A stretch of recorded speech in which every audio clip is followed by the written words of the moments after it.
Hey everyone, and welcome back. Today, we're diving into a really critical piece of crypto legislation, one that honestly seemed like a sure thing, but has suddenly slammed into a wall in Washington. It's a bill that's meant to bring some much-needed order to a pretty chaotic market, but, well, its journey is turning out to be anything but orderly. Okay, so let's get right to the big question, the one that has the entire digital asset industry watching and waiting. After years and years of people calling for clear rules, and with a ton of support from both sides of the aisle, why did this bill, the one that was supposed to fix everything, suddenly get stuck? To really get why this bill is so important, you first have to understand the problem it's trying to solve. You see, for the better part of a decade, crypto innovators in the US have been trying to build in a thick fog. It's been a total legal and regulatory vacuum, with basically no clear rules of the road. And this vacuum has sparked a classic DC turf war between the two main financial watchdogs. On one side, you've got the SEC, which tends to see most digital assets as securities, like stocks. But on the other side, you have the CFTC, which sees a lot of them as commodities, think gold or oil. This fight leaves innovators totally caught in the middle, not knowing who's in charge or which rules they're even supposed to follow. So, how in the world do you fix a mess like that? Well, that's where the Digital Asset Market Clarity Act comes in. It's this big, comprehensive bill designed to finally draw some clear lines in the sand and give the industry a predictable framework to work with. And here's the really clever part. Instead of one rule for everything, the bill introduces this core idea called the decentralization test. It basically asks one simple question. How decentralized is the network that this asset runs on? And the answer to that question decides which regulator gets to be in charge. And this is where it gets super interesting, because it creates a clear pathway. A new project might start out pretty centralized, sold like a traditional investment. At that stage, it falls under the SEC. But, and this is the key, as that project's network grows and matures and becomes truly decentralized, where no single person or group is in control, it can actually transition to being treated as a commodity, regulated by the CFTC. It's a dynamic approach for a really dynamic technology. And look, this wasn't some fringe idea. This bill passed the House of Representatives with a huge bipartisan vote, 294 to 134. For all of its supporters, from lawmakers to industry folks, failure is just not an option. They're basically saying the entire future of American financial innovation is riding on this. But even with all that momentum, the bill hit a major snag. After it passed the House last summer, it headed over to the Senate. Then, on January 14th of this year, a super important committee meeting that was supposed to push the bill forward got postponed out of nowhere. And just like that, its whole future was thrown into doubt.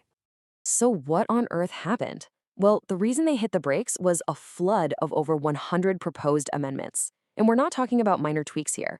This revealed some really deep, fundamental disagreements on some very sticky issues. Let's break down the biggest ones. All right, the first major roadblock is all about stablecoins, the crypto tokens that are pegged to a dollar. A proposed change would have made it illegal for platforms to pay any kind of interest or yield on them. The industry went nuts, arguing this would kill a key feature for consumers. It got so heated that Coinbase, one of the biggest supporters of the bill, publicly pulled its support over this one single issue. That's a huge deal. Next up, we have the world of decentralized finance, or DeFi. A lot of people got really worried that the bill's wording could make software developers legally responsible as if they were a bank, even if they never touch or control a user's money. The whole debate now is about a super tricky question. When does just writing code become a regulated financial activity? The goal is to regulate the financial product, not punish the person who wrote the open source software it runs on. Then there's another battle, and this one is about power, federal versus state. State regulators are really worried that a big federal law like this would override their ability to go after fraud at the local level. And they've got a point. They've brought over 300 enforcement actions since 2017. They're basically saying, hey, we're on the front lines here. Don't take away our tools to protect investors. And as if all that wasn't complicated enough, the whole thing got tangled up in pure politics. Fights broke out over whether to add in new, tough ethics rules to stop government officials from cashing in on crypto. It just added another layer of friction to an already tough process. So why does all this DC drama actually matter? Because the money at stake is massive. Just look at the market for tokenizing real-world things, like gold or government bonds. That market was worth $12 billion last year, and it's a sector that absolutely needs clear rules to grow. Without them, the US seriously risks losing its leadership spot. And this is the really critical part. This gridlock isn't happening in a vacuum. While Washington is stuck debating, other parts of the world are moving fast. The European Union, for instance, has already rolled out its big crypto rulebook called MiCA. They're creating clarity, and guess what? Capital and talent are flowing there, the kind of innovation that might have come to the US. So what happens now?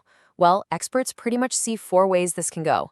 Best case scenario, everyone makes a deal and the bill passes early this year. A more likely path, the debate drags on and maybe we get a vote later in the year.